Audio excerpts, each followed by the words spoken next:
Tonight is the law class. So, shalom to all the brothers. To our sisters, Yahweh Shemar, the Shah. Priest and officer, coming to you once again. It is the law class, the I.S.U.P.K law class. If you got questions, go ahead and ask your questions. Raise your hands. Top men. So be sure to go ahead and address them. All right. But as I was saying, the problem is that we are so superficial. You know what I'm saying, like, we don't see beyond the surface of things. We don't look at, skin deep. That's why we get caught up with colorism. That's why we get caught up, oh, that's a Laker. Listen, I got a sister, you know what I'm saying, that look like the color of this wax right here. Like, you know what I'm saying? Like, but we got the same vibe. Is it? Like, that colorism stuff is nonsense, of course. But hey, that's what we get caught up in. That's what, yeah.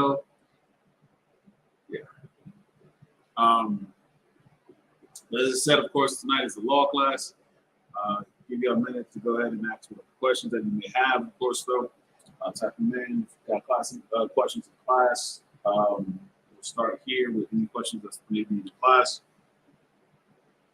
And then, of course, we'll go out. We'll go from there. All right.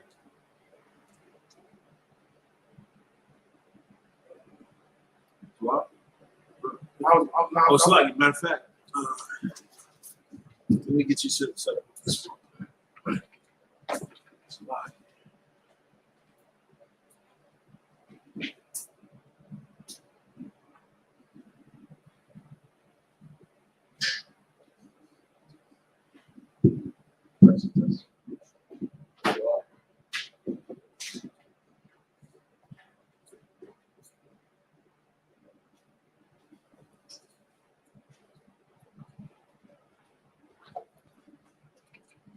All right, go ahead. I have a question for the fact that I know when we brought over here on ships and slipped through here, we go by our fathers, like we say, our fathers, for our birth and everything. Our father's side, his name and everything. But when we got off the ships, and the masters was making our women and stuff like that, which changed who the father was. So, what would you describe what was happening spiritually? I know it was punishment, which I brought was judgment due to the way they followed the laws, but would that take them out of the bloodline? Right. So the question that you're asking, I'm just trying to phrase it to be direct.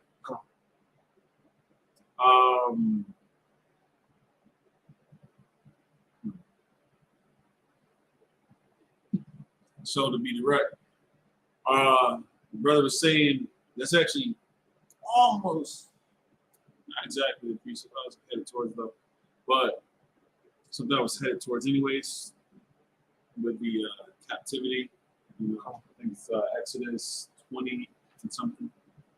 Let me just see.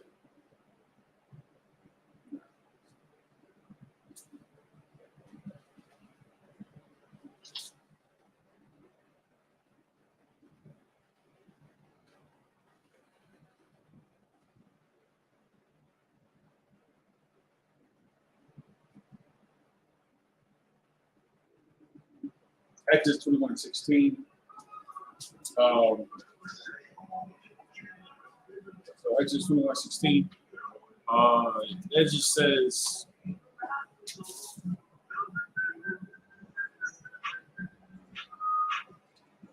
I like that precept. What was I watching? I was watching the TV series, Netflix, whatever. It was Sandman. This precept actually came up. So funny. They were very subtle. Very subtle. Spoiler, if you haven't seen it, short version, at some point, dream, whatever, is with Death, his sister. And they're in a pub. They come upon some cat who's just like, oh, to hell with death. To hell with death, man. I want to live forever. Why the hell would I want to die? Right? You know, there's so much to live for. And Dream's kind of like, this idiot, this fool. Let him live for 100 years. I'm saying, see that he don't beg for death. I'm saying, see that he's not pleading. Kill me, take me now, right? This was like in like 1389. Anyways, came along where I think it was like 16 something, whatever. And it's between 16 1700s. He talked about the trades that he was doing. Oh yeah, I was selling sugars, or I sell this, or I sell that, whatever. He lost it all. He came back. It's a little, fortunate. And then he's talking to Dream, and he says to Dream, he goes, in Africa, they have this trading thing where instead of for grains and coals and stuff, though, they take people and they pack them in. Oh, he was selling chickens. He was packing and selling chickens.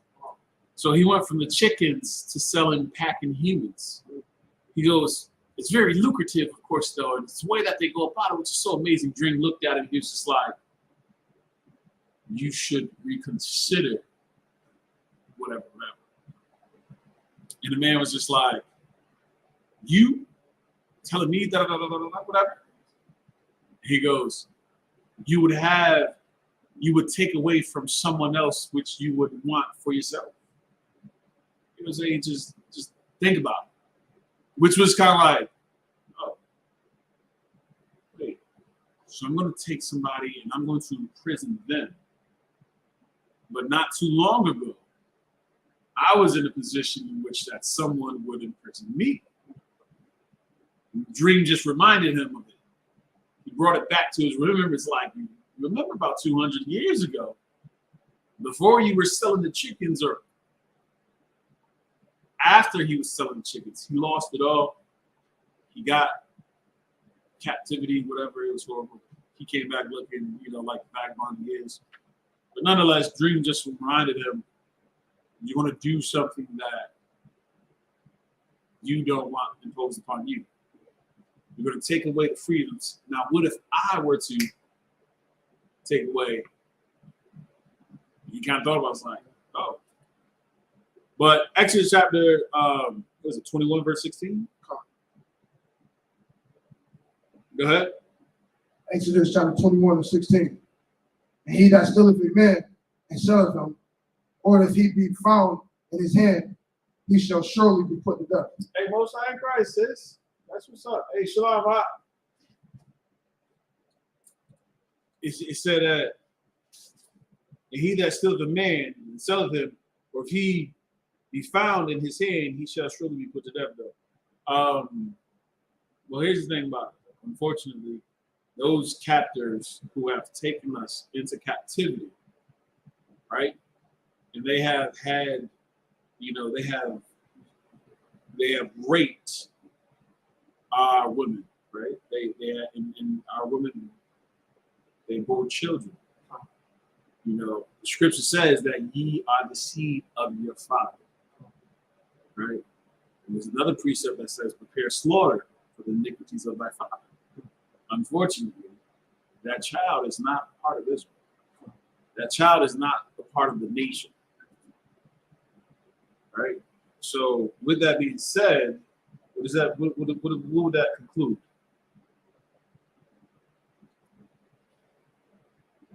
As in what? My question, or right? They're not the bloodline. Right. So they're not part of Israel, of course. Yeah. So there would be a what? Not byword, but on another nation. Right. There would be a separation. The way that the Most High separated, of course, man and woman, of course. And he separated Genesis, 25, 24. He separated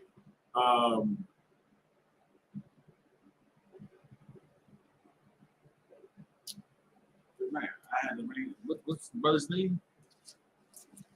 Esau and Jacob. Yeah. He separated Esau and Jacob. You know, we go throughout the scriptures and we can see where a separation was made between the two. So now it's a different nation. It's no longer Israel. That seed that was impregnated into that woman, of course, is not Israel. It is a different nation. And of course, you know, that was something that was so horrible and atrocious that our women, you know what I'm saying, have experienced these things. Our women had to deal with this. Why? Because they were used as however the slave masters, you know what I'm saying, saw fit. But what's coming to the slave masters, what's coming to, you know, those that are oppressed, you know, as you read it here in the scripture, is what? Death. Is death, right? Not by the hands of you, not the hands of me, of course, though, by the hands of Most High. However he sees fit, right? Scriptures says, prepare slaughter for thy children, for the iniquities of thy father. Whether it be a baby girl or a baby boy that comes out of it, the punishment that will still be seen and befall them will be the same for what it says here in the scripture. The iniquity, the sins of the father is going to fall, you know what I'm saying, on those children. So to put that,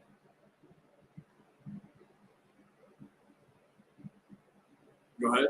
So would you say that was like part of judgment, part of punishment, where basically, I won't say forever being not part of the bloodline, but it was a cutoff due to us not following the laws, and then bring over being on ships, and now the seed is not part of the promise that we were promised from our forefathers, but Abraham, Isaac, and Jacob.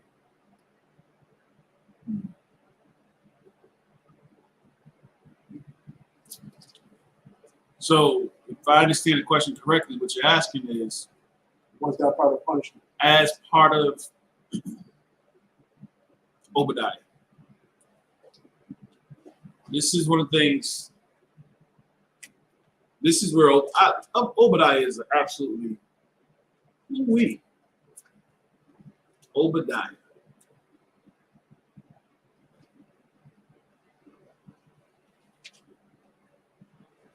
It's only one chapter, right? Obadiah is only one chapter.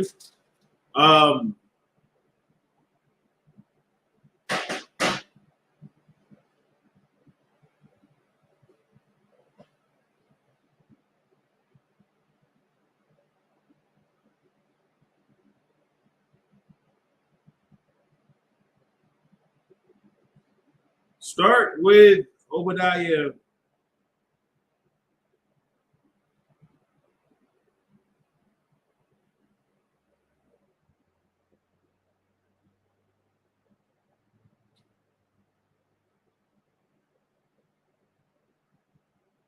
Start with verse 3.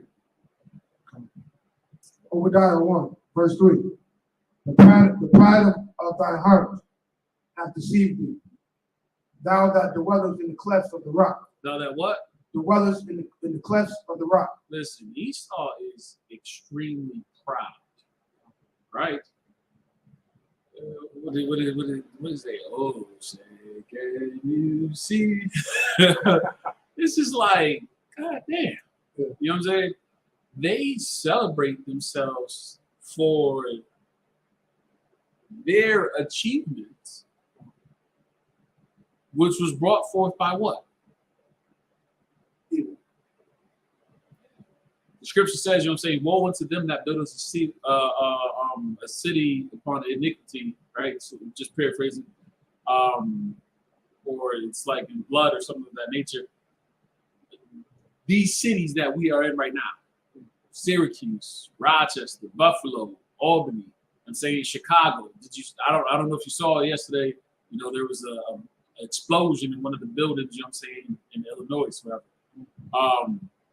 But all these cities, you know what I'm saying, New York City, so on, whatever, they've been built upon who? The bloodshed of our ancestors. our forefathers that came before us, they were built up. Like, there are the railroad tracks, you understand? Like, there are caves. It goes on and on.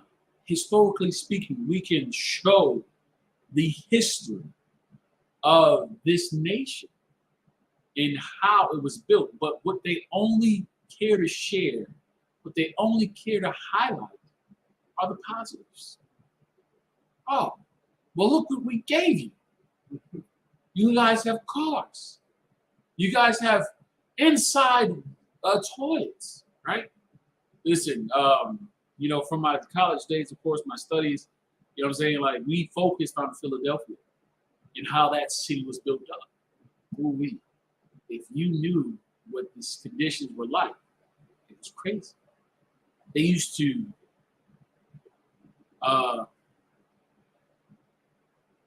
Salakia, piss and shit into buckets. They would take it and throw it out. That's what they would do. That was part of their waste system. So the conditions was crazy. And now, as you see the cities, they have very small streets because they were stacked upon one another. And the infrastructure wasn't built the best way. But New York, they kind of saw what was going on in Philly. They saw what was going on in these other locations. And they adapted. They made changes. Otherwise, you'd have these tiny streets, barely can fit, you know what I'm saying, one car. You know what I'm saying? Barely get one car going down the road, of course. Why? Because that's just how they work. So the cities that were built up, the bloodshed, you know what I'm saying, that came from our forefathers, that came, you know, not through indentured servitude. It came from slavery. That it came from the rape and genocide of our brothers and sisters. Oh yeah, if you think you're gonna get caught, you're moving too slow, just toss them overboard. You understand? They're proud of what they achieved. Hey mama, look, I conquered a country, or I discovered a country. Whoa, what? There were people already here. The Native Americans are the first nation, you know what I'm saying, the indigenous people of this land. We're already here. But they are so proud to what? Proud to be American, proud of their achievements, proud of all the hard work that they've done to build up this empire. So that what? You can have cell phones, so you can have instant what? Noodles, so that, you know what I'm saying, you can go from one side to the other side of the country in a matter of hours. Come on now.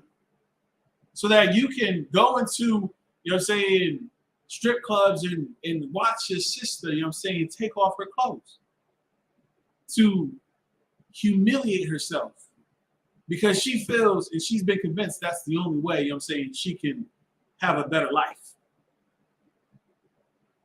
So that you know what I'm saying, have the mindset the only way that you can get forth and get what you need because you're not given the opportunity or the chance to achieve by the oppressor is to go out there and sell drugs, to rob and steal from your brother and sister, right? That's the society that we live in. But everybody's, God damn it, you gonna take a knee during the flag, during the national anthem? They were going off on Brittany Griner. Well, Brittany Griner wanted to take a knee or she wouldn't stand, you know what I'm saying, for them. Who the hell cares? This same nation that murdered, raped, lynched, and covered up and presented it back as in, oh no, look, we made all these accomplishments. We made all these achievements. Wait, my father made that invention, but you stole it. Oh, wait, you put laws in place that prevented my father from receiving the credit for the work that he did. Well, goddamn. You guys went and globally put in laws in place that gave reparations not to our ancestors, not to our forefathers, not to, our future generations. We've always, it's the political approach that's always taken. Yeah, let's talk about it. Yes, so my plan for the administration is to talk about, the disenfranchised and the inner city, of course, though, so that we can fix the problems so that we can have safe development places for our children so that we don't have to be concerned about who's going to eat, who's going to have food on their table, of course, though. We're going to crack down on, get the hell out of here, man. It's more rhetoric. It's more talk. It's more, media that is put out there for us to lose focus as into what's really happening. This right here, they're proud. Proud to be American. Something, something, something. I don't know. It's a crazy, crazy song. Goddamn Texans. I think that's why I hate the Cowboys so much. Because it stands for everything that I dislike. How proud they are, off of the bloodshed of my people, of our people. Oh, we do everything big. Who the hell cares? Well, that's not what it's about. Tell me. But the scripture says, the pride of thine heart has deceived thee.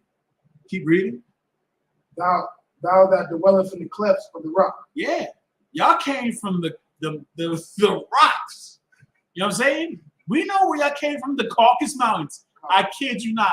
I remember sitting in my class. I didn't know what the hell was going on. It was a sociology class, and it got controversial. And I liked it. I was just like, what are they talking about right now? They talked about, oh, well, let's talk about how y'all come from the Caucasus Mountains. And I'm like, what? Calm down. Like, I'm trying to pass this class. But I loved it. But it's just like, yo, y'all too aggressive. Y'all too turned up right now. You know what I'm saying? Like, I'm just trying to, but my professor was constantly trying to stray away from the topic. But we're talking about, demographics. We're talking about, the different achievements and understanding, right? It was crazy. They wasn't trying to hear. They could not. I was just like, I don't know who the hell it was. I wish I could remember, who was in my class, like raising hell, for my professor and the rest of the, but they were talking about, oh yeah, y'all came from the Caucasus Mountains. Let's talk about that. Let's talk about how y'all. I said, oh, okay, all right. And the one thing it did for me was because it was like, I was like, oh, divine nine, whatever, this, that, and the third. It made me, what are these guys talking about? You know what I'm saying? And they was, well, we're not going to get into the Bible, but it's like, oh, okay. You know what I'm saying? So, of course, they came from the clefts. They came from the mountains. Keep going. Whose habitation is high. Right. That saith in his heart, who shall bring me down to the ground? Who shall what? Bring me down to the ground. Who's going to come up against America? Every time I talk to brothers and sisters who are like, y'all niggas is what? Y'all go. They bombed Tulsa, Oklahoma. You know what I'm saying? Highly educated brothers is scared when we talk about, the hell with America. So what? What about it? Yo, they talk about a bomb that's never been dropped on American soil. That's a lie. Okay, you know it's a lie, right? Look what they did to Tulsa, Oklahoma. Yes, what about it? Whoa, what y'all going to do? What do you mean, what are we going to do? We're going to keep following the laws, you know what I'm saying, of the land, of course, but we can what? Separate. You understand? We don't have to go and support their businesses. We can conduct ourselves differently. We have laws that we are supposed to follow and abide by. How are you going to talk about, you know what I'm saying, uplifting your sister, of course, though, and you in a strip club talking about son? How does that work? How, you know what I'm saying? You're afraid of this nation. Why? Oh, they got the FBI. They got this. So what? Listen, y'all niggas don't care anyways. Y'all not going to listen. Y'all not going to say, you know what? I'm going to put that blunt down. Y'all going to be like, just one more hit. Yeah, I'm going to just do, I can quit anytime I want to. Just one more time. You understand? Like, we won't turn away from sin because it just feels so good. It's too lustful.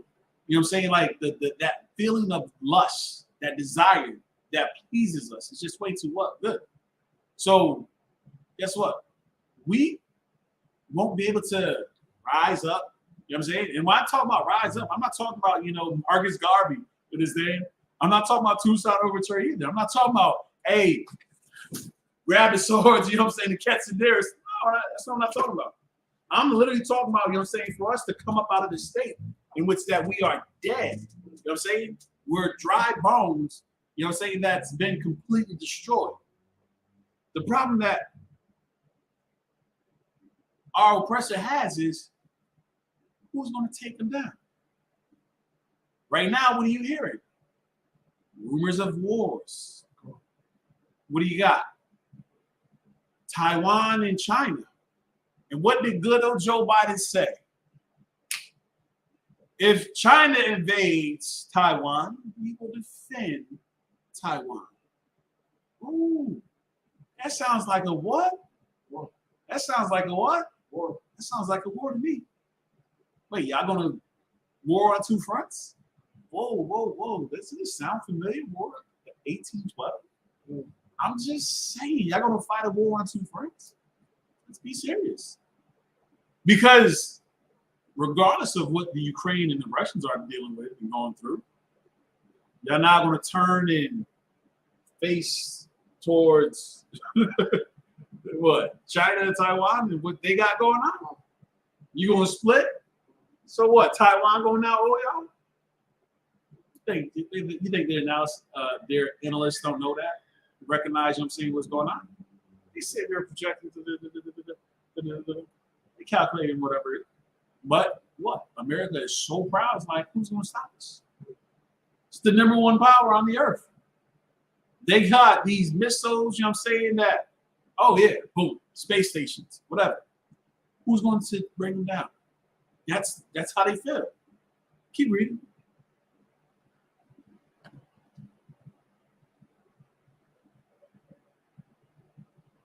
Verse 3. Okay, verse 4. Go ahead.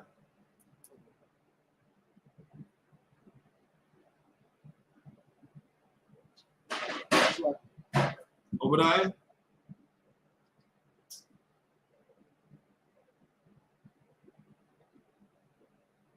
Technology. I don't know, it's for that. You know what I'm saying? That's just one of those things where, you know, pull it up on your phone, get it, you know what I'm saying, also on the what's this thing called?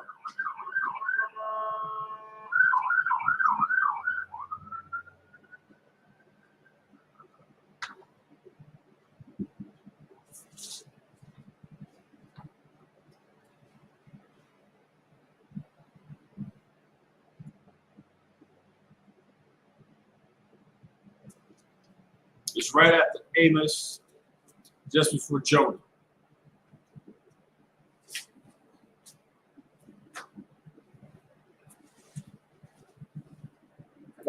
So, Go ahead. though thou exalt thyself as the eagle. Though thou what? Exalt thyself as the eagle. Though thou exalt thyself as the eagle. The eagle has lived. Right? Who's that referring to? Who's that talking about? No. Yeah, the president. You know what I'm saying? The leaders. Yeah. I mean, Rome had the eagle, right? Like throughout history, the empire came down. You know what I'm saying? Rome. Who's going to take down Rome? The Greeks. What? Alexander? You know what I'm saying? Oh, well, he was a leopard, but nonetheless. Anyways, when you go out through history, you can see those that exalt themselves as the what? The eagle. Here it is now, America. What's their symbol? The bald eagle. All right? So he's like, oh, America's not in the Bible. I don't know. Though thou exalt thyself as the eagle. The eagle has landed. The post office, right? All that. On top of the flag, it's the what? Eagle. It's the eagle. Keep reading. And though thou set thy nest among the stars. What's important about the fact is they exalt themselves as an eagle? What's important about that? Put themselves higher than all. Right. More specifically, is when you think about the eagle when they hunt. Who's flying higher than the eagle? All right. So the eagle, you know what I'm saying, is the one that's doing the hunting. All you know what I'm saying, super educated people, dinosaurs are in museums for a reason. So I don't want to hear that. Oh, well, no. The pterodactyl isn't here, right? The eagle is. So the eagle, they fly high, right? And they swoop down low for their prey. They can see from far off. They hunt. You understand? Keep going. This will I bring thee down, saith the Lord. Oh, no, it's like they set their nest high among the stars, of course. What they're also doing, you see they have their satellites, of course. They're also trying to go to Mars, talking about, you know what I'm saying, going to other planets. They set themselves, you know what I'm saying, among the stars. They set themselves, you know what I'm saying, in high stature. They hold themselves in high stature. You understand? Go ahead. It's even with their own entertainment. I mean, they call themselves stars the more you it's achieved. Good night. Yeah, rising star, right? Yeah, You're saying like you are above everybody else. Look at this rising star. Look what she did. Look what he did. Understand? They are going to achieve great things. Just wait and see. Go ahead. This will I bring thee down. This what? This will I bring thee down, save the Lord. The Lord is going to bring them down. It didn't say Taiwan. You know what I'm saying? It didn't say, General YAHANNA, right? Commander General YAHANNA. It didn't say, whoever. It didn't say Inky. You know what I'm saying? It didn't say Tucson Overture. It said the Lord is going to bring them down. You know what I'm saying? It didn't say your pastor was going to do it. It said the Lord is going to do it. However the Lord chooses. You understand? Well, what happened with COVID-19? Good night. Good night. Put it all to a stop, didn't they say that we were in a recession? I mean, 2 quarters back to back, you know what I'm saying, where the numbers are low. Look, I'm just saying, don't believe me, go to CNN and ask Joe, right? Isn't that what they say? Ask Joe. Go ahead. Obadiah chapter 5. No, 1 verse 5. 1 verse 5. If these came to thee, if robbers by night, how art thou cut off? Mm-hmm. Will they not have stolen till they had enough? Keep going. If the great gatherer came to thee, will they not leave some grapes? Go ahead. Verse 6. How are the things of Esau searched out? How are his hidden things sought out? Right. So if the deed, it's like in verse 5, it says, if the deeds came to thee, if robbers by night, how art thou cut off? Would I not have stolen?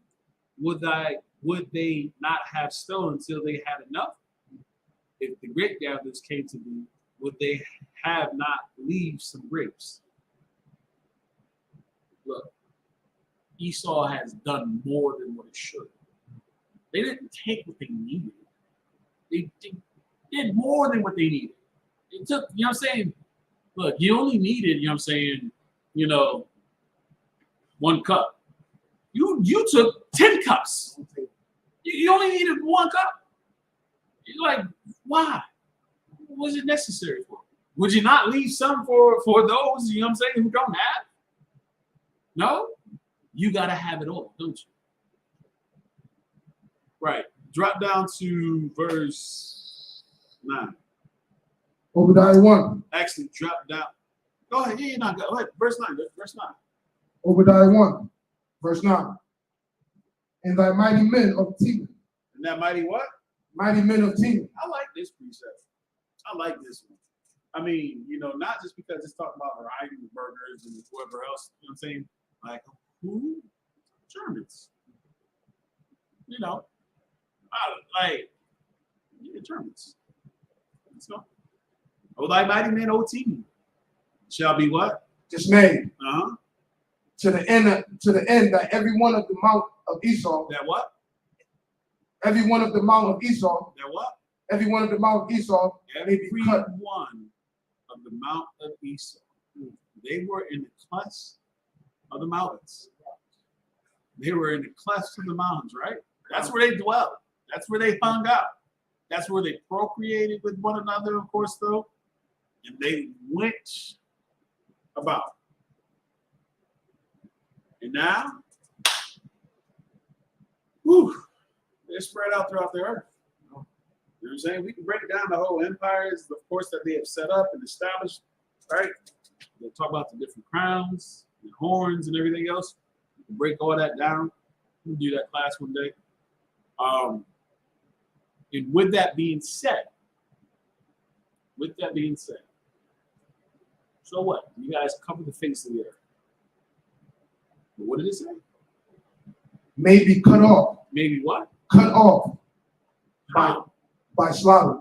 By what? Slaughter. By what? Slaughter. By slaughter. Hey man, listen, this is how the scriptures. But why? Why should they be cut off? You know what I'm saying? Why should they be, cut off by slaughter? Why should they? Let's read. Obadiah 1, verse 10. For thy violence against. For thy what? Violence. For thy what? Violence. For thy murder. For thy bloodshed. For the wickedness that they have done. Right? For all the atrocities.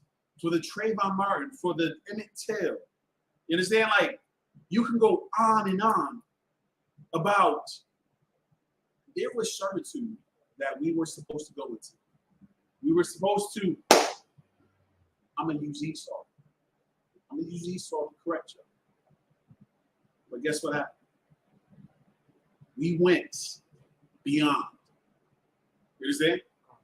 And this precept is saying why they will be cut off by slaughter. You understand? Because of what? They slaughtered. There you go. Thy violence. For thy violence. For, the muzzles that they put on our face. For the yoke of irons that they put on our necks. For the way that they rape, our women. So the way that they, castrated the men. You understand? And they did this publicly. They did it so well that there is no chains on us physically. And we still bow down. We still go to them, looking for the answers. Master, can I open up a business? Master, can I, have more children? Master, can I buy a house? Master. Why the hell do we got to keep going to them? Tyler Perry, yes, I'm bringing Tyler Perry, Christian butt up right now. Why? Because Tyler Perry was talking about how we shouldn't what? We shouldn't get seats or positions that we are not ready to fulfill. No, that's the mindset of someone that's been destroyed and still a slave. We can do this ourselves. We can teach it to ourselves. We taught ourselves to read. God damn it. If we come this far, God damn it, listen, slack here. I mean, because I'm not trying to quote no Christian songs, but the song goes, we come this far by faith. God, like, come on now. If the Most High brought us this far, just by us, having the faith. Oh, okay. Hey, sis, I need you to travel, 300 miles away from your family. Hey, brother, I need you to travel 500 miles away from your family. The Most High said do it, so I'm going to do it. And you have the faith that the Most High will what? Provide whatever it is that you need. But yet, you know what I'm saying, we have had endured violence for so long by this bastard of a nation that it has imprinted upon us in our DNA. That's something, ain't it? Yo, what's his name? I got Kendrick Lamar. Yeah. He did that whole song, right? But what was happening?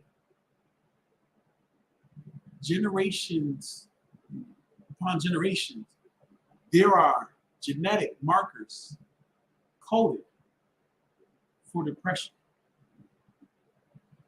That's something.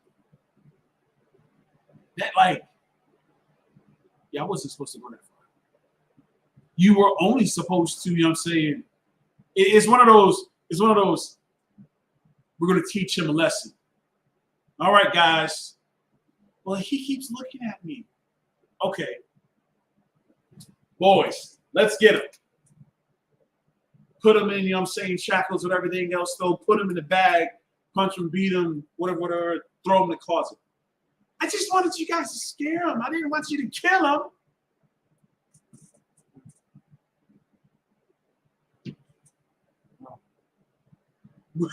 We were supposed to say, Salaki, sir, we messed up.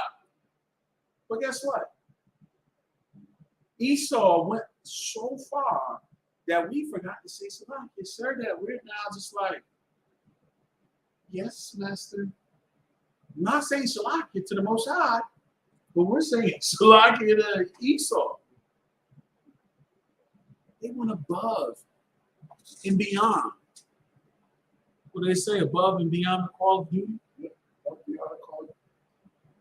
They went above and beyond what they should have done, what they were told to do. Look, I told y'all, you know what I'm saying, to, you know, chastise him. I didn't say kill him. I mean, my laws are, thou shalt not kill. My commandments are, thou shalt not kill. What the hell?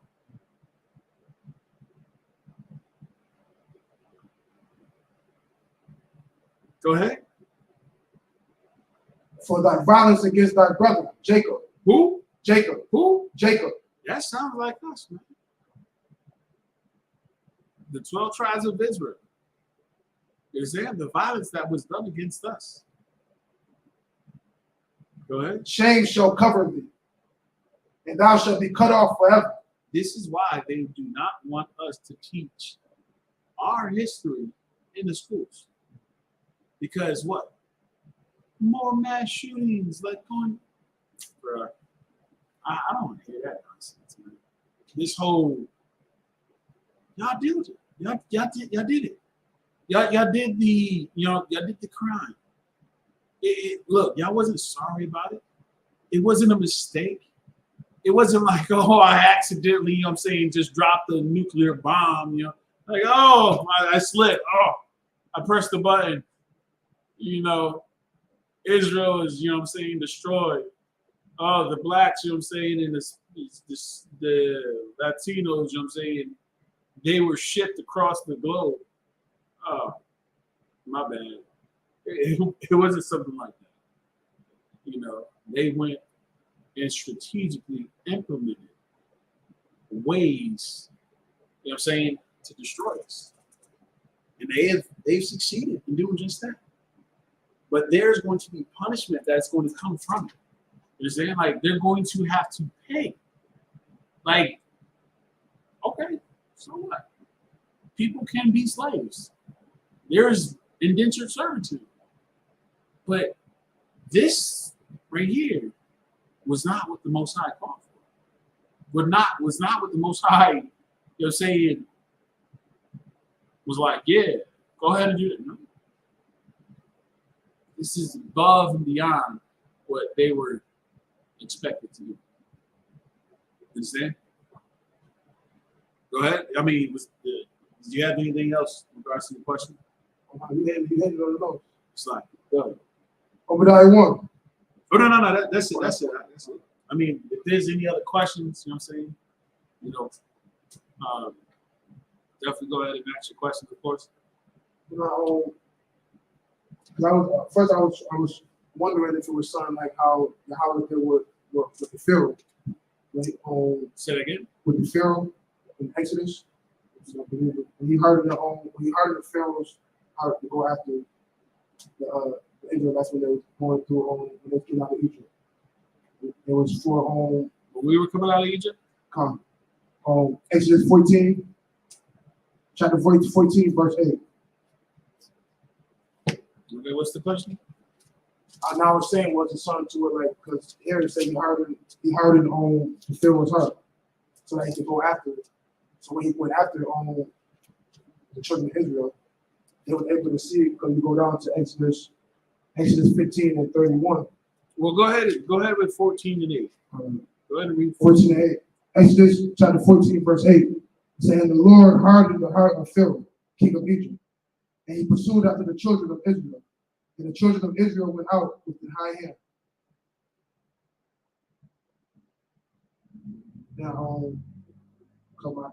Once you go down to Exodus 15, chapter 15 and 31, it says, and Israel saw that great work which the Lord did upon the Egyptians, and the people feared the Lord and believed the Lord and his servant Moses. So basically, what I was saying, if he had hardened their heart to do these things. Stay in Exodus 14. Come. I need you to jump back up to verse 4. Come. Exodus chapter 14, verse 4. And I will harden Pharaoh's heart. And I will do what? Harden Pharaoh's heart. Right. This is the Most High saying what he's going to do. He's saying that he's going to make the Pharaoh's heart, you know what I'm saying, hard. Right? Because, yeah, we were in Egypt, of course, though we had to abide by the laws of the Egyptians, of course. But there's something very specific that the Most High wanted to do. Like, remember, the time period that we were living amongst the Egyptians, there are those of us just like today, where we started to follow after the customs, where we follow after their traditions. In this particular case, the Most High needed to make it and let it be known so that we would do what? For the Lord. Fear the Lord, but also choose to serve the Most High instead of, oh, to hell with that. Y'all tripping. Y'all want to, I'm good. Yo, did you see what he did? Keep reading, huh?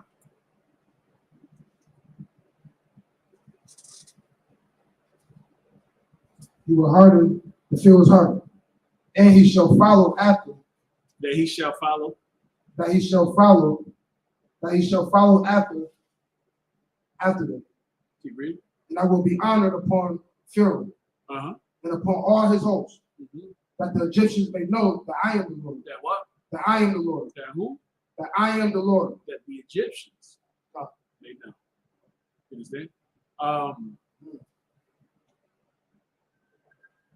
think it's First Kings. It's like First Kings, like the 20-something chapter, whatever. You don't gotta pull it. You don't gotta pull it.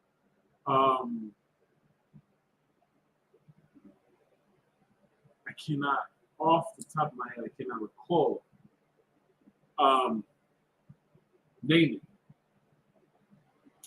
Naaman was told he was like a high, you know what I'm saying, general, high commander in the army. You see, not of ours, but of, I believe it was Syria. King of Syria. Naaman was sick. They sent him to the king of Israel because they were told there's a man who can heal him. So Naaman, you know what I'm saying, went through. They sent a messenger. The messenger did what they did, brought Naaman to, you know what I'm saying, I believe it was Elijah. And Naaman was told to what? Go wash, you know what I'm saying, in the Jordan. I believe it was the Jordan. 7 times. Of course, when this was done, that first name in question, the question was like, you want me to do what? Do you know who I am? Bro, hold on. First of all, I show up to this man's door and he don't even come and say, you know what I'm saying? Like, yo, what kind of nonsense is that? He sent the servant to me. He didn't come in here and not. Who cares? His name. Big deal. Keep it moving. Hey man, tell him to go to Washington, Jordan sometimes. So Nathan took offense to that. And he went, he washed 7 times. After they were told, hey man, listen, if he told you to go wash in the Red Sea, would you have done it? Yeah. Okay, what about, you know what I'm saying, the springs of the Arctic Mountain? I'm just, whatever. Yeah, I mean, that's clean water, it's fresh water. Okay, so you won't go wash in the Jordan because it's dirty and filthy like you. I mean, I'm the ad-lib, honestly, but it's dirty and filthy like you. But if it was told something else, you would do it easier. Right. Naaman was like, you're right. Let me swallow my pride, and went down to Jordan, washed 7 times, came up. Naaman was clean. He was like, fresh is so clean. You know what I'm saying? Like, that's what happened. He came out like, oh, snaps. Hey, man, listen. Surely the God of Israel is the one true God. Look, when I go and pray, because my master, you know what I'm saying, my king commands it, let your God not hold it against me. Salakia. I have to pray to these other gods because it's commanded by my master. But let it be known that there is one true God, the God of Israel. You understand? The same thing was being done here. You know, the Egyptians need to know who to kill. Who is it? Tut? You know what I'm saying? Or whatever, you know what I'm saying? Nefertiti and whoever. I don't care. You know what I'm saying? Geb. Geb, you know what I'm saying? Bro, come on, man. Listen, y'all, pause. The Egyptian swallowers were on the whole thing where it's just like, look, right. You guys like the gods of pleasure, right? Yeah. That's why you guys wear that ovaries and, you know, penis. Seriously. They need to know their gods ain't shit. It's a lot. They, you know what I'm saying? They don't mean a damn thing. They have no power compared to the God of all gods. Their God, their power. You know what I'm saying? That's what the Egyptians must know. That's what they must learn. So I got to prove it to you. Firstborns killed. What else happened? The cattle's, you know what I'm saying? The waters turned to blood. The frogs, you know what I'm saying? Like the serpents. I think I said that right. But all that happened. The firstborns was put to death. And y'all still? All right. So that's where you got this precept right here. You know what I'm saying? The Most High is saying what? Look, all the Egyptians will know. And I'm the Lord. You drop down to verse 8. And this is the actual actions. You understand? The actions. Exodus 14, chapter 14. Like no. Let's read 5 down to 8. You know what I'm saying? Down to 8. Exodus 14, verse 5. And it was told the king of Egypt that the people fled. That the what? The people fled. Hey man, yo, get y'all and go. You know what I'm saying? Go. The Pharaoh is now like, yo, this is my firstborn son. I ain't gonna hold you. I'm coming too. You know what I'm saying? Like, hey, nah, bro. Where they going? Let's go. And the heart of Pharaoh and of his servants was turned against the people. What? Against the people. There you go. You read it? And they said, why have we done this? What? Why have we done this? Why did we done what? You read it? That we have let Israel go from serving. Oh man. What's wrong with us, man? Listen, hold on, bro. We just went through all this. We just lost it. No! Like, no! Y'all niggas can't go. No. Somebody got, listen, my son is, somebody got to, yeah. Like, we held out this long. What, you know what I'm saying? We held out this long. It cost me my son, my firstborn. No. It cost us our firstborn. No. No. You know what I'm saying? Like, I don't want to put myself in the mindset of what that's like. Because insanity. You understand? I don't, bro, I know. You got several. You know what I'm saying? You know, so as a parent, just, you know, if you really care and, you know what I'm saying, for your children, no. Hell to the no. Salaki. No. Keep reading. Verse 6. And he made ready his chariots and took his people with him. 7. Verse 7. And he took 600 chosen chariots. 600. And all not a few. 600. I mean, how many of it was that we left? It said 70, 80 souls left. I mean, if you're talking about, they took 6 for how many? I mean, they say there was thousands of us. It was a few of us. It was a few. He took 600 chariots. How many people were on each chariot? Is that like that's another question? Is it 2 people per chariot? So you mean to tell me he took 1,200 men? Was it 3 per chariot? I mean, was it 1,800? How many people were brought? That's a lot. That's a lot. For you know what I'm saying? Less a handful. Come on now. Keep reading. And all the chariots of Egypt. And the captains over every one of them. So understand the significance of this. It's not just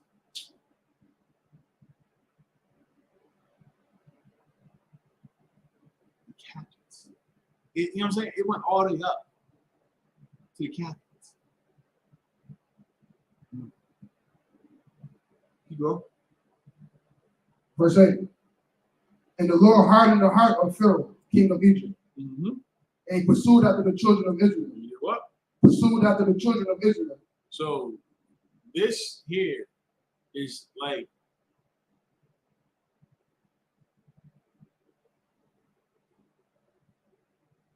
I'm not making an excuse. I'm not excusing the actions of Pharaoh. But this here,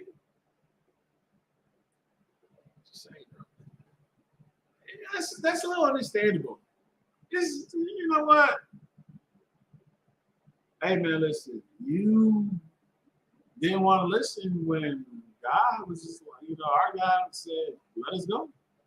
We asked you for something simple. You was like, no. So he took something that was, you know, from you so that you would what? Let us go. So with that being said, his actions at this point, it's kind of understandable. It's not. But if you go back to Obadiah, if you look at what he saw, I mean, what happened? I'm saying? Like, what was done against Esau to, put us in chips, like chicken, like sardines, and sell us across and throw us over the oceans because they were scared. I mean, they don't like moving. But go ahead, you had a question? Okay, that's why I was about to go into what you just said. Okay. Basically about how like what you said wasn't gonna happen to Esau. They'd be cut off and how they were gonna be slaughtered by the Lord. Like how Well, okay. What I was just more so trying to emphasize with this particular point is just that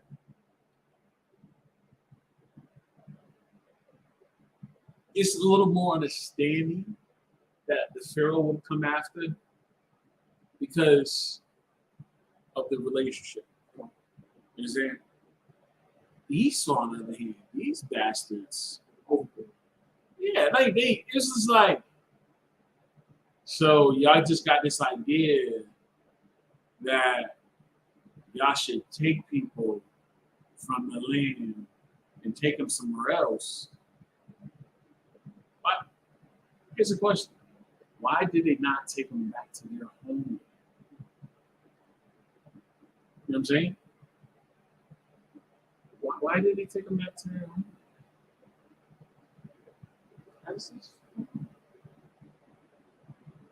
They they took us, right? They stole us, you know what I'm saying, somewhere else. Right. So there was a direct relationship between us and Pharaoh. We were living amongst Pharaoh. You know what I'm saying? Like, we went in to Egypt voluntarily. And we left, was just like, yo, we got to go, bro. Like, we don't need no, look, you infringing upon them saying, our ability to serve our God, our Lord. So Pharaoh lost a child. What did Esau lose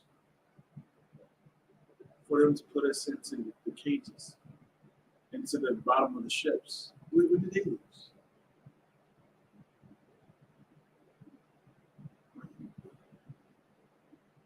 You see the difference? It's kind of like, well, at least we know why Pharaoh came after us. We were, we were in Egypt. We were part of the Egyptians' economy and everything else. And we were, like, hey man, look, you know what? We gotta chill out.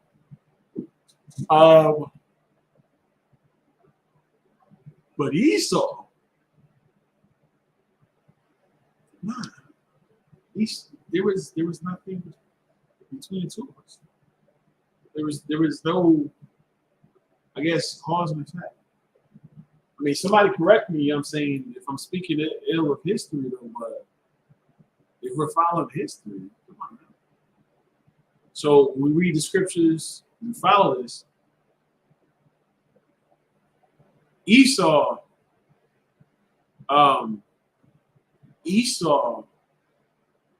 could have just came up and colonized, I'm saying, that region.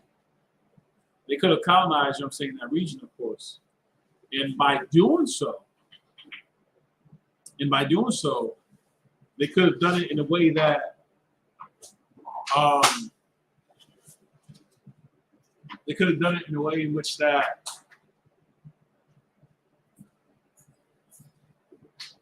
we could have been like let's just say they conquered that region that we were in. Could have did something like that. But no. That's not the case. You understand? When you look at us being in Egypt, we were in Egypt underneath the Pharaoh. And the Pharaoh, he lost a lot because he wouldn't let us. It was something simple. hey man, look, we just want to go to the woods, you know what I'm saying, for 3 days. That's it, 3 days. And it turned into this, hey, now we celebrate Passover. All because he did not let us go. You understand? And that's what I'm saying, like, Kat, correct me if I'm wrong on this though, but we could have dwelt and stayed and remained in Egypt if it would, I'm gonna let them go, you know what I'm saying, serve their God for 3 days. You understand? We could have stayed there. But because of his actions, because of what he prevented us from doing, all this befell him. You know what I'm saying? You know, his sorcerers, the magicians, whoever the hell that he had, you know, they lost battles. They lost credibility. They had reputational, you know, risk and whatever else though. Oh man, the Egyptians is taking the L by these Israelites. Man. What the hell? You understand? So now this last portion of it, the Most High is like, you know what? I'm gonna harden his heart so that I get all praise and victory and honor. You understand? So now we like, yo, let us go. No, okay, cool. The Pharaoh lost his son, his firstborn son. You know what I'm saying? That was the price to keep us in Egypt. You understand? He had to pay that price to keep us. So because he refused to let us go, the price he had to pay was his firstborn son, right? So basically what you're saying, what happened with his son, I know that. But going back to Obadiah, you were saying Esau? Yeah, Esau. They were doing so much, only that the Lord was able to basically give them consequences for what they were doing.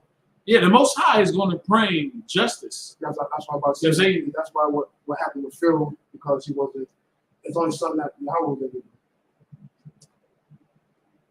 The Most High wanted the praise.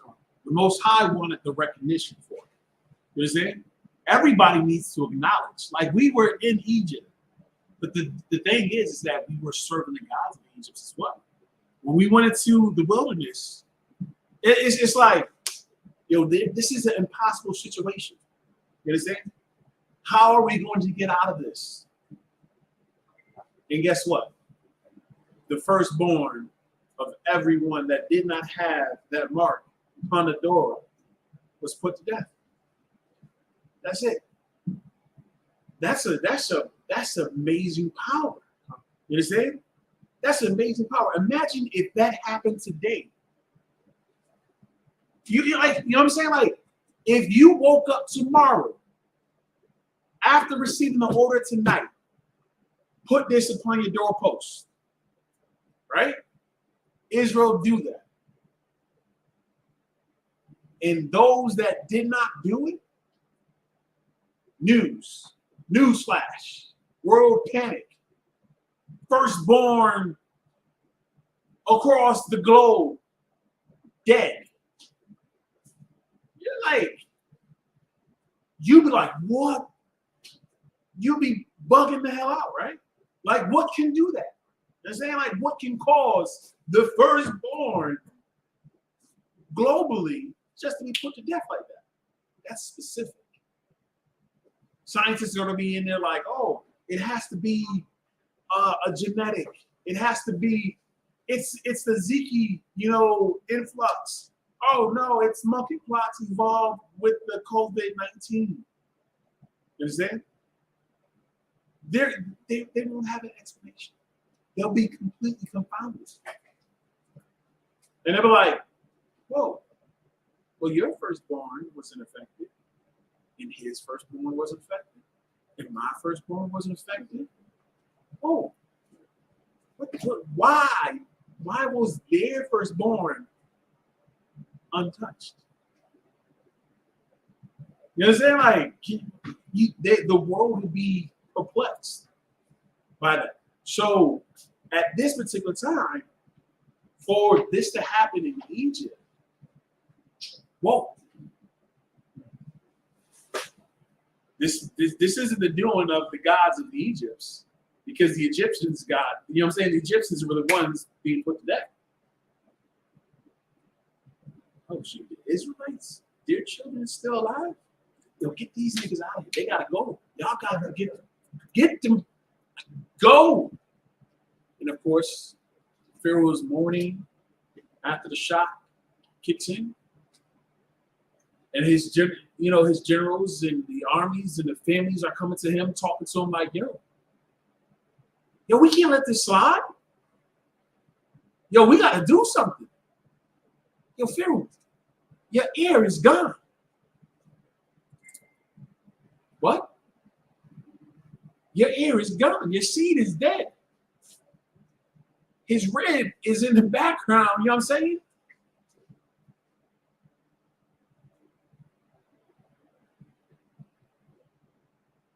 Come on, man. So that's insanity. Yo, go get him. And there was like, what, said like 80 souls or a few hundred, whatever you're saying, that left Egypt. There was few of us that left. But it said 600 chariots. 600 chariots. And the captain's over every one of them. If that's 3 on each chariot, that's 1,800. That came for civilians? You're not talking about an army here. Why? Yo, these niggas coming for us. Yo, it's 12. 12 is coming right now. It's SWAT. They got tanks. You know what I'm saying? Yo, didn't they call the tanks in a couple of cities? Bro, imagine you being in the city right now. It's like, yo, we riding. Yo, they got tanks. Bro. We got to go. You got tanks coming for you right now? Yeah. But like correlation of that aspect. Tanks to what? Rocks and pebbles? Slingshots? It was like we didn't have anything, you know what I'm saying, to go fight an army. We barely, you know what I'm saying, we didn't have time to knead the bread so that it would rise. We didn't have time for it to bake. That's why we eat the unleavened bread. We grabbed what we could and we left. And Pharaoh pursued us. And what happened? They were all put to death.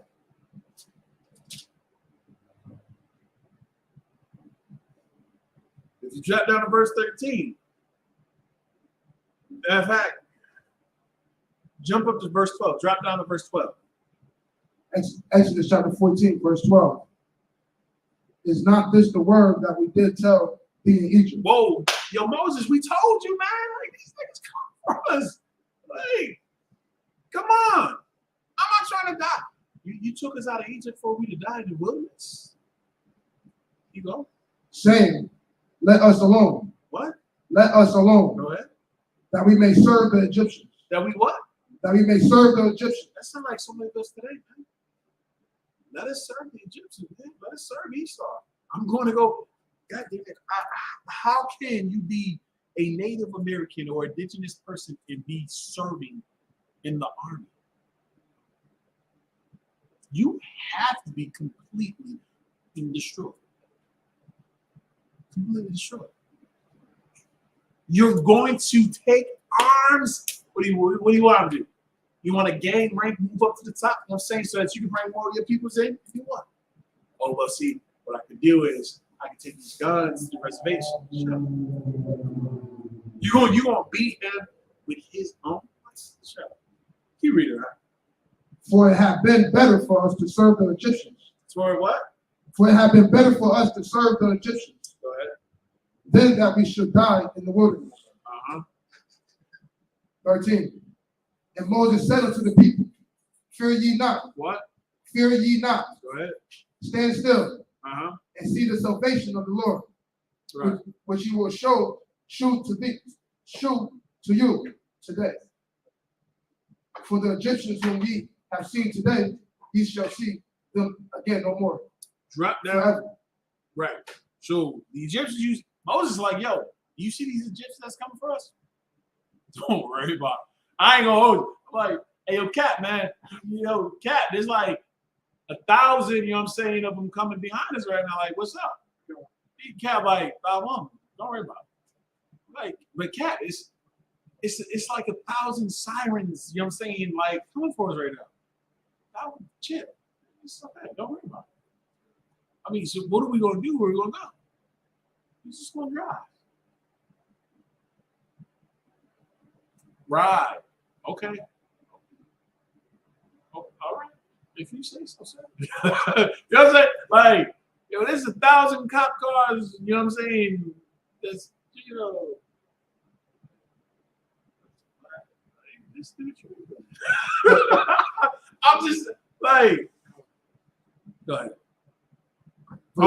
Drop down to verse 20. Exodus 14, verse 20. And it came between the camp of the Egyptians and the camp of Israel. And it was a cloud and darkness to them, but it gave light by night to these, so that the one came not near to the other all the night. 21. And Moses stretched out his hand over the sea. Moses the what? Stretched out his hand over the sea. All right. And the Lord caused the sea to go back by a strong east wind all that night. It made the sea dry land, and the water was divided. 22. And the children of Israel went into the midst of the sea upon the dry ground. Right. And the waters were a wall unto them on their right hand and on their left hand. Right. 23. And the Egyptians pursued and went in after them to the midst of the sea, even all Pharaoh's horses, his chariots, and his horsemen. 24. And it came to pass that in the morning watched the Lord look unto the host of the Egyptians through the pillar of the fire of the cloud and of the cloud, and troubled the host of the Egyptians. 25.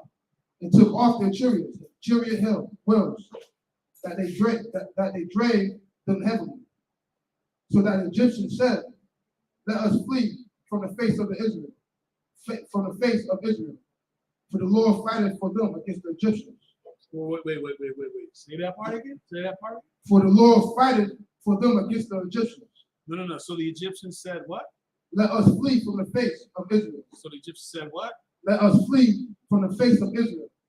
This is, women and children and old ladies. The elderly, they said what? Let us flee from the face of Israel. From the face of Israel. All they had to do was follow Moses, right? That's all they had to do, follow Moses. As Moses commanded, as he said, look, I would love to like see that. I mean, there's that part of me that's just like, I don't want to be there, but I would love to like, what really happened? You know what I'm saying? So it was a tornado, it was a hurricane. Like, how did that come about? You know what I'm saying? It spread the waters so that we could walk on dry land. Bro, I can't imagine. Like, we're talking now, the 21st, 22nd century, whatever century we're in, the 23rd. What the hell was it like for them back then? You know what I'm saying? Like, can you imagine what was going through their minds? What is that? I don't know. Like, there was a gust of wind that's, you know what I'm saying? Imagine it's like we're walking into a tornado, right? We're on land. A tornado comes and surrounds the king. We are in the eye of the storm. So not you. We're in the eye of the storm. And we march forward. And it's just the waters are spread apart. And we can go straight across. I'm like, what? Like, mind blown. I can't imagine what that would be like. That's the only thing I can think of right now. Like, how did it happen? Like, my description of it. I'm gonna ask this class. I'm gonna ask this question. You know, what I'm saying to tomorrow's like class. Hey, Slocky, sir, can you give a breakdown of what that was like, what that experience was? I'm saying, Jeremiah was like, that one. What are you talking about? You know what I'm saying? But I'm just like, I want the visual. I want, you know what I'm saying? Take me through the experience without me being there. Slocky, sir. So you walking, you know what I'm saying, and the winds are keeping the waters at bay, and the waters dry. That the children and the elderly are able to walk with what? That's some power. Now the Egyptians come and say, what? Let us flee from the face of Israel. Let us flee from the face of Israel. Let us flee. Yo, hey son, I love you, but it ain't worth it. You know what I'm saying? Lauryn Hill was like, it ain't worth it. You know what I'm saying? Like, nah, it ain't worth it. Like, y'all got this. Y'all got it. You know what? Appreciate the reminder. You know what I'm saying? It's just like, yep. That's what we're like. Yeah, oh, right. I got that power. You know what I'm saying? Imagine, I don't even know. Go ahead. For the Lord fighting for them against the Egyptians. There you go. The Lord is on our side. Although there was those of us that doubted and everything else, hey, you know the crazy part? It wasn't even one of those things where it's just like, hey, listen, I want y'all, everybody who think the Egyptians and the Egyptians better, y'all just stay right here. Y'all stay right here. We're going to go to the other side. The Egyptians be here to get y'all to flee. So the Egyptians be here to flee. It wasn't even that. That's the whole part. That's why, like, you know what I'm saying, that whole Gangsta's Paradise, it's just like,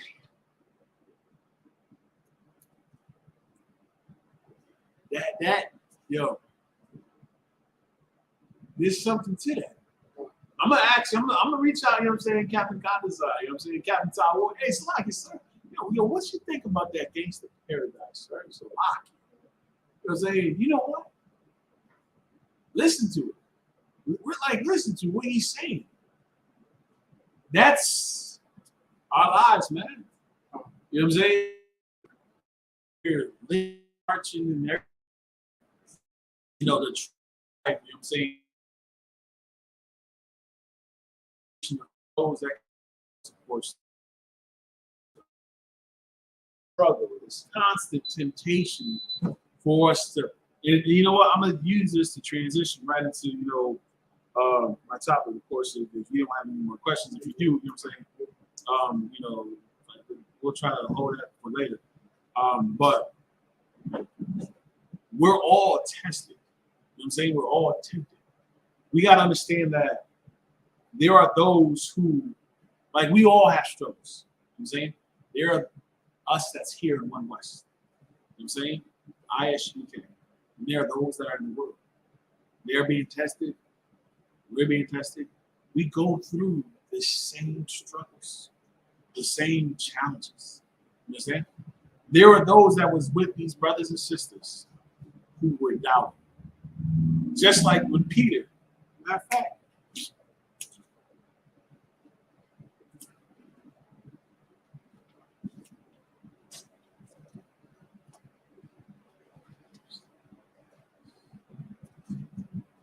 I think it's 1 Timothy 3. Nope.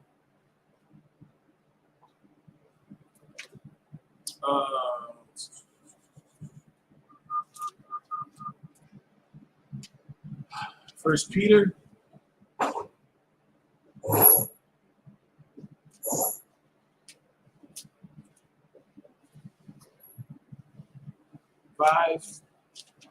First Peter chapter 5.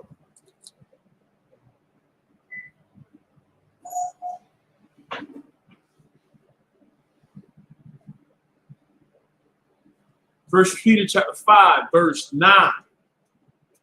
Actually,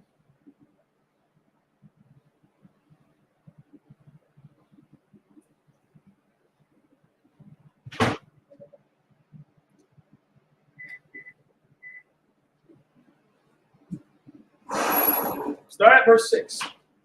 1 Peter 5, verse 6.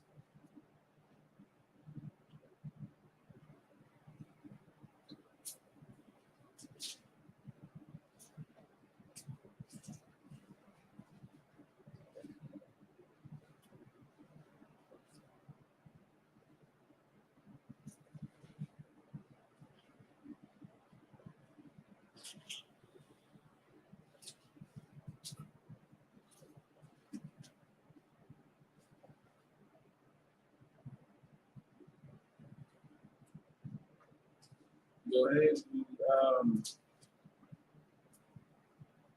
It's just after James.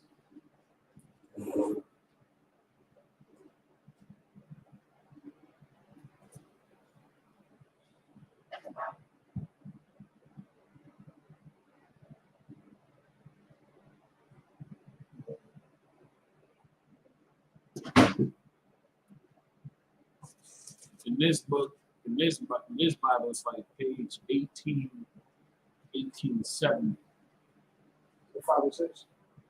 Chapter 5, verse 6.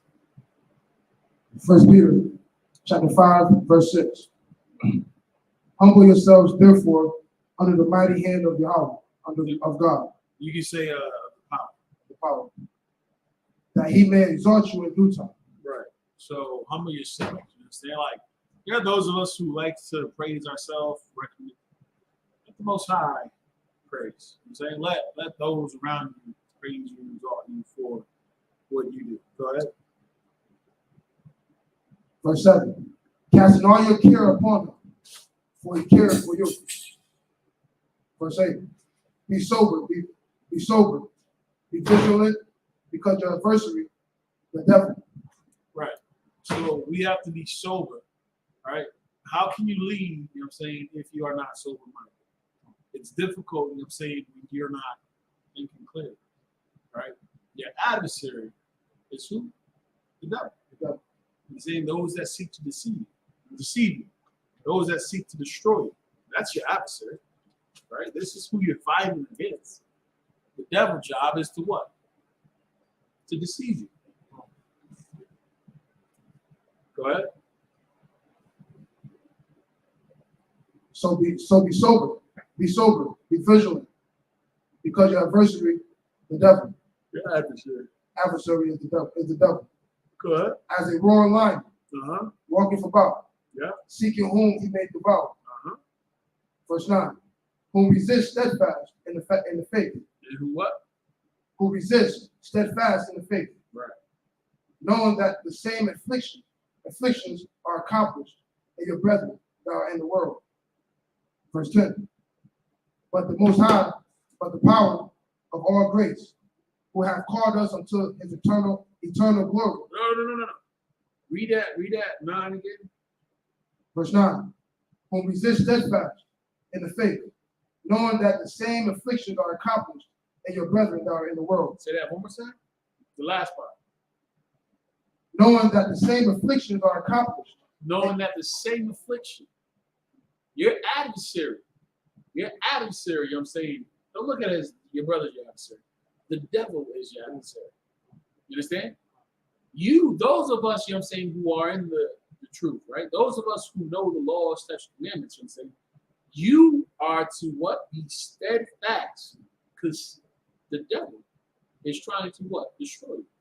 He's walking about. The same way Job was like, hey, you know what I'm saying? Like Job was like doing his thing, whatever, and what happened?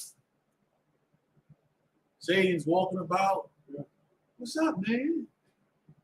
Hey, you got this hedge around Job. Yo, like, take your head. You know what I'm saying? You got protection around you. Satan was like, I'm seeing who I'm here. I can't touch Job. So, there you go. He's walking to and fro. Who I'm going to get? Hey, listen, man. You won't get that promotion, though, but you're going to have to sell your brother out for it. You're going to have to compromise, you know what I'm saying, your beliefs. You're going to have to do happy birthdays. You're going to have to shave your beard. You're going to have to cut your hair. You know what I'm saying? Like, you're going to have to do that. And deny your own brothers. Deny who you are for that promotion. That's what you're going to have to do. Really? Yeah. Satan is deceiving you. Right? Guess what? We're not the only ones in here, you know what I'm saying, being tested. We're not the only ones that's having these same challenges, these same struggles. But guess what? We become victorious. Why? Because we know how to fight. We're taught and trained in how to fight. We're taught to love thy neighbor as thyself. We're taught, you know what I'm saying, the law, statute, commandments stuff. Which says what? Thou shalt not commit adultery. So you're not going to try to sleep with my wife. I'm not going to try to sleep with your wife. Brother in the world, I'm not going to try to sleep with his wife either. You know what I'm saying? But guess what? Who's going to fail at that? Well, that's not true. Right. In the scripture, it says, the same affliction are accomplished in your brethren that are in the world. You understand? So those that are not in the truth, they're not going to resist the temptations to lie, to steal, to cheat, to murder. You understand? They're not going to resist that. You will. Why? Law. That's right. It's the law. It's the law. You have the law. You understand? So the law, you know what I'm saying, like, get that to the law. Get that to sin. Because the law is, whatever. Who cares? It is what it is. Because we're not committing adultery, right? We're not murdering, right? We're not raping. You understand? Like, we're not doing what would have us be punished by the law. We're not doing those things. But you know who is? Your brethren that are in the world. They rape, they steal, they murder, they pillage. Oh, I'm gonna get mine. You know what I'm saying? Oh, what they say? He said, we gonna do to the white women what they did to us. No, brother. No. That is not getting back. That is not getting back. So you're gonna go and you're gonna have sex with her, and now guess what? Rape.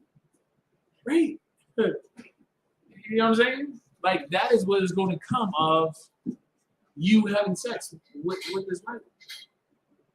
Because you weren't supposed to do it. But you did. She was tempted. You were tempted. Oh man, she said she was going to something strange for some change. You're like, nah. Like, nah. That's not how that goes. Look, we don't want no hoes. You understand? We don't glorify pimps. We don't glorify, you know what I'm saying, drug dealers. We don't glorify murderers. We take them and we make them brand new. They keep the law of the Most High and teach other brothers to do so. And that's something that we got to understand, that there's something more to the law than just the punishments. You understand? Because there's also the spirit behind it. Because the same way that you would want to, oh, he should have been put to death. I ain't gonna hold you. There's times where I was that cat. It's just like, yeah, that nigga deserved to die. What? He deserved his die? Why? Because you perfect, right? You ain't committed goddamn crime. No sin ever. You had the chance, the ability to repent. That brother did. That's just the day. Understand? That's what we have to realize and remember, that the law, you know what I'm saying, isn't all about punishment. That grace, you know what I'm saying, that we have also isn't about us what? continuing in sin either. So we better, you know what I'm saying, than those that are not here. But we also need to realize and remember that what? We also held accountable more accountable than that. We'll be held accountable for our actions. Matter of fact, give me John chapter 8.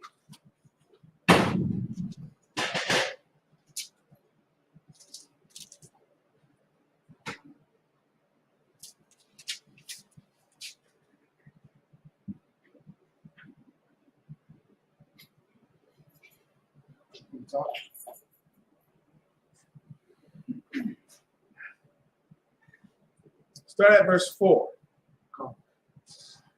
The book of John, chapter 8, verse 4. They say unto him, Master, this woman was taken in adultery. She was what? Taken in adultery. She was taken in adultery. Go ahead. In the very act. Oh, okay, cool. Go ahead. Verse 5. Now Moses in the law commanded us that such should be stoned. Yeah, this is what the law says. You understand? Well, these cats are out here like, yo, she was committed adultery. Let's stone her. She got to go. You understand? That's how we'll deal with one another. And we need to remember it, even though we are in the truth. Is that we are in the school, we can quickly and easily find ourselves on the other side. Easy. But those that were being simple, they said, let us put to death. We were told for adultery, put him to death. Keep reading. But what sayeth thou? But what do you say? This is where, you know what I'm saying, they were trying to catch you out. You understand? They're trying to catch, you know what I'm saying, Christ. Like, hey, listen, we watch this. You know what I'm saying? You know, the scribes and the Pharisees, hey, if he say stone him, you know what I'm saying, we got him. But if he say anything contrary, we got him. Let's go. Verse 6. This they said, tempted him, that they might have to accuse him. Oh, it's like, yeah, as I just said. But Yahushua stooped down, and with his finger wrote on the ground, as though he heard them not. As in what? As though he heard them not. You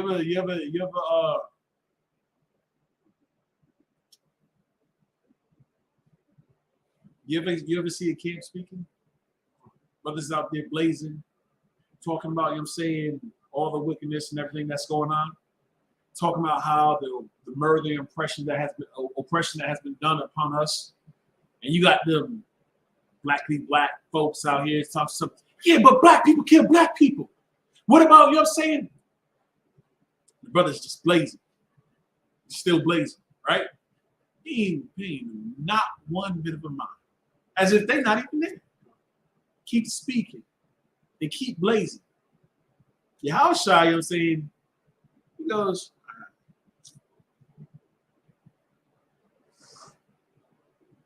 you know what I'm saying? Yahushua get down.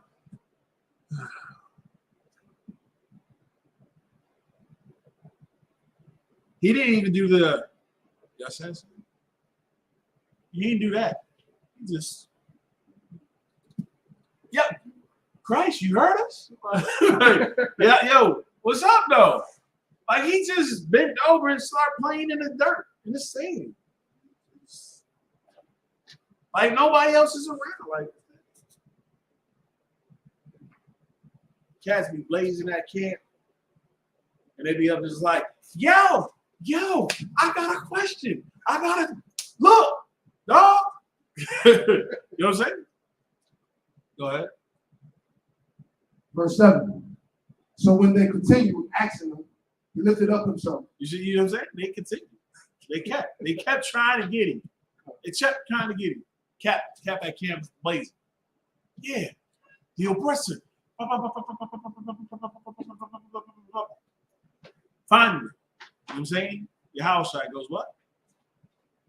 Continue asking him. He lifted up himself and said unto them, He that is without sin among you, let him first cast a stone at her. Wait, say that again? He that is without sin among you, let him first cast a stone at her. Yo, what you gonna do about it? You know what I'm saying? Moses said that adultery is murder. Is punishable by death.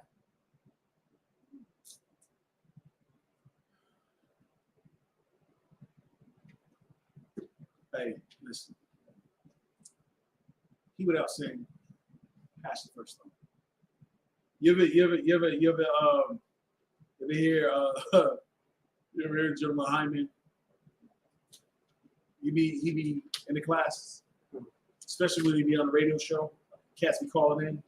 General Hyman like, yeah. So let me break this down. Oh man, he did a breakdown of John 3:16. Oh my! I was like, I thought I knew all John 3:16. He did his John 3:16 breakdown for this cat. I said, oh snap! He just finished off with Shalom. There's nothing else for you to say. Peace, Lord be with you. You know what I'm saying? Why? Because he just literally, he cut the piss out of him. There was no rebuttal. There was no response. Same way Yahushua just said.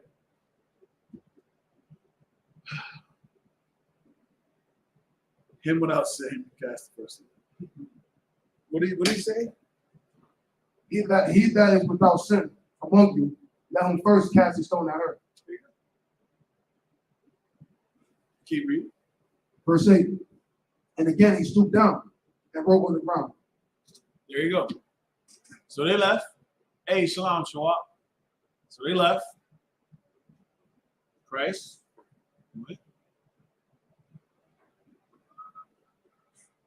Like he ain't got a care in the world. I know what they're trying to do. I ain't new to this. Keep going. Verse 9. And they which heard it, being convicted by their own conscience. Being what? Convicted by their own conscience. Being what? Convicted by their own conscience. Being convicted by their own conscience. You understand? So, you know, Cat back camp and he blazing, and he talking about all the oppression. He talking about all the, you know what I'm saying, death and destruction, of course, though, right? And then he hit him with something like, do we not deserve justice too?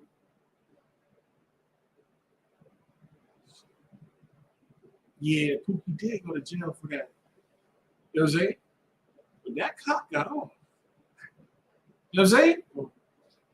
Like, they start thinking in their mind, like, shoot, man, I'm just, you know what? I'm going to let you, I'm going to just let you hold that. You know what I'm saying? Because in their mind, they now realize, oh, yeah, so the letter of the law tells you what? Adultery, punishable by death. Right? Stealing, punishable, death. Right? Let's keep going. Punishable by death. Well, guess what? He without. Oh. Dang. Yeah, so I'm gonna seek your. You know what I'm saying? Like it came into the point where it's just like, nah, I can't be here.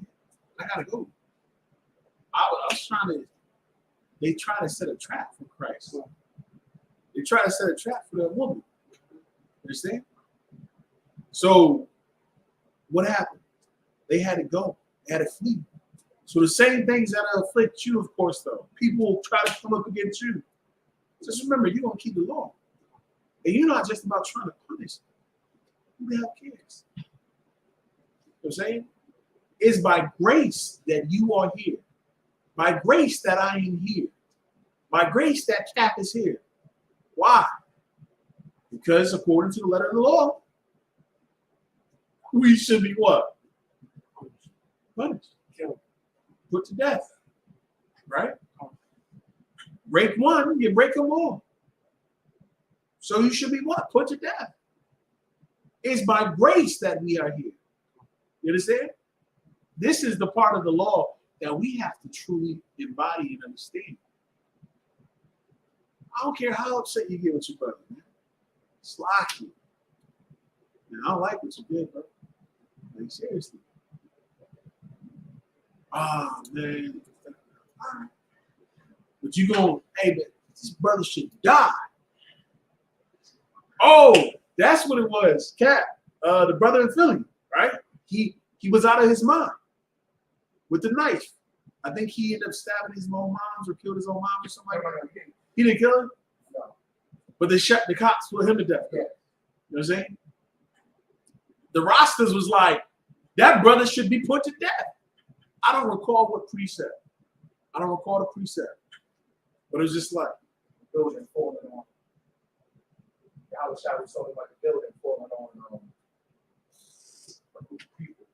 At the time. Oh, come. I was like, so you're more worthy than them? So you shouldn't die at all. You should live forever, basically. I was saying. Right. So you're so righteous. Right. You have pulled that precept. And we just went in on the roster. What else can you say? Saying that, you shouldn't disrespect your mother. Since he disrespected his mother, he should die. He and White Cop should have murdered him. It's horrible. Yeah, that was horrible. You know what I'm saying? Like that hits me like, bro, that was horrible. You understand? Like the fact, like, come on, man. Remember this right here. You understand? So you never committed a sin then, right? You who are blameless. Oh, okay. No? So you shouldn't be put to death? Because you stole some candy from the store? You know what I'm saying? Because you slept with another man's rib. Oh, this brother disrespected his mom. He should be put to death. You need to understand the spirit behind the law. With righteous teaching, you'll learn that. You'll learn more than, like, I remember having a conversation, saying, with this one brother. And he was like, so a woman should be stoned to death, for having sex on her cycle? No. You know what I'm saying? But understand that the blood itself is what? To cleanse the woman's body. You know what I'm saying? It's the cleanser. There are diseases. You know what I'm saying? There's bacteria. There's, you know what I'm saying? That's the reasons why. So you should understand that what? You know what? If you uncover her, you're clean for that time period. You need to understand the law. You need to understand the spirit and not just the punishment. Because if that's the case, it's a done. We all are done. You understand? Yeah. As Oprah says, you gotta die, I gotta die, you gotta die, everybody gotta die. Why? Because no one has not sinned. We've all sinned. But guess what? We have the opportunity. We have, through grace, not to continue in sin, not to continue to transgress the law, but to be corrected, to make that correction. And those that are willing to make that correction, those that want to go back to Pharaoh, those that want to go back to Egypt, those that want to continue to serve the oppressor, they need to be separated from the congregation because they would cause sin to come into Israel. You understand? That's why it talks about, the children not coming until the 10th generation. Why? Because mom's going to raise, that Moabite child. Well, Judite, but, mom is a Moabite. That Judite is going to be long. You know what I'm saying? He's going to learn the customs, not just of the father, but of Moab. You understand? And with that being said, look, it's going to take some time for that child to get away from the traditions that they are what? Not supposed to keep. What they're not supposed to follow. And that's how many of us are today. We just look at the surface of it. We look at the surface of the law and says, you sinned. You know what I'm saying? Like you go into your job, there's policies and procedures in place for a reason, right? Your supervisor said, hey man, listen, you know, I can write you up. But I understand, I get it. To my discretion. Look, your son's sick, your daughter's sick, you're having car troubles, you're having problems, whatever else. I'm gonna cut you a break. You understand? I'm gonna give you a chance and opportunity. I'm a warning. I'm talking to you right now. I'm not documenting this. You understand? But there's somebody else that's in the back that's like, hey, Sam's late. Sam's been late 10 times. And the supervisor did nothing about it. The supervisor understands just the situation. Whoever that cat is in the corner, you know what I'm saying? They may have done something completely different. And guess what? Supervisor should hold them accountable the same way what? That they should be held accountable. That they trying to hold you accountable right now. There is the discretion. You understand? And that's not to say go out there and commit sin. But it's for you to change. You understand? The punishment. Hey, yo, Pookie was out on the block and saying, look, Pookie was bragging about how he shot and killed, you know what I'm saying, that driver. He was bragging about it. And they finally got Pookie. I've watched, YouTube, not even YouTube, Instagram go crazy. They be going live. Oh, yeah, I shot such and such. They going back and forth. And guess what? Finally, someone else gets killed. Somebody else get killed. It's just like, is anybody going to speak up why he got killed? No? Okay. All right. With that, pass the class over to priest of God, Zania. Clap it up.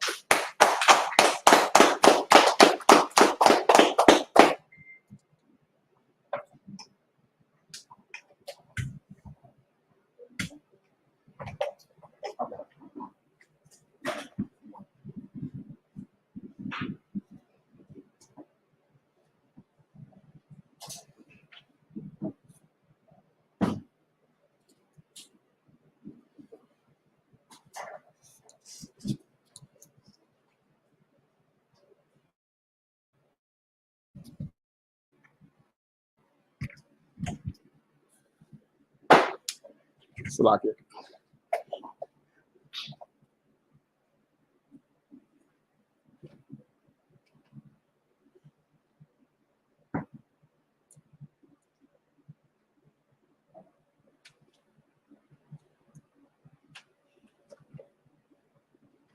Shalom, Israel. I.S.U.P.K. security announcements. We are the I.S.U.P.K. started out of 1 West 125th Street, Harlem, New York, under the leadership of Commanding General YAHANNA. Rule for new brother and sister. When a new brother or sister comes into the school, they are off limits for 6 months. They are here to be saluted only. They are here to shut themselves of the world. If they need transportation, the teacher will arrange it. After 6 months, if a brother or sister has an interest in a particular person, he or she must get permission from the head to speak to a brother or sister. There is another 6 months in which a brother and sister will court each other. After this 6-month period, the brother and sister will get permission from the head to marry. Tithes, which is a commandment, Numbers 18 through 18:21, Malachi chapter 3, 8 through 10, means 10th in the Hebrew, ma'ashra. 10% of every penny of any increase the Lord gives you. Give to Treasury Department or teacher. Priest fund, free will offering for priests, not mandatory, whatsoever amount you would like. Upcoming Holy Convocation, we have the memorial trumpets coming up. Okay, we'll get the numbers from all the brothers. We'll get into a group text. That way we can organize what to bring, what time, everything, so we can express, you know, get that information out, so that we can keep the high holy day, all right? The holy day that the Most High set up. Okay? And then October 4th is the Day of Atonement. We can fast for that entire day. No food, no water. All right? Okay, to get yourself right, your mind right, all right? Your purpose, your mission, okay, so that you can turn back to the Most High. That's heavy. All right? Very heavy and important. That Day of Atonement, man. It's a strength finder. Okay? Some brothers beyond slavery. They're in the Day of Atonement. You be out here slavery and everybody on lunch break, you exhausted, no water. Okay? That's power right there. And that allows you to rely on the power of the Most High rather than yourself. Also, the cookout is coming up. It's not a holy convocation, but the cookout is coming up in Nashville, Tennessee, September 29th. Okay? Get that information if you're available to travel to Nashville, Tennessee. And shock that brother right there, that priest right there is a hard-working brother, dedicated. Okay? It's good to see him and be in his presence. Right down there in Nashville, strong brother. Hakim Akwafium. You can check our bulletin board back here. We have the calendar. If anyone wants to be a trooper in the school, start wearing all black. Black boots, black shirt, black pants, black headband, black scarf. With that, individual I.S.U.P.K. Stand, all right? We're going to do the salute for the brothers. I.S.U.P.K. I.S.U.P.K. Shabbat. I.S.U.P.K. Barak. Yahweh Shem Yahushua Brakatah. Sorry, turn. We're going to turn and face the sisters. We'll give a salute to the sisters. Men of Israel. I.S.U.P.K. I.S.U.P.K. Shabbat. I.S.U.P.K. Barak. Yahweh Shema Alatah Shem Yahushua. With that, Azamatah, class dismissed.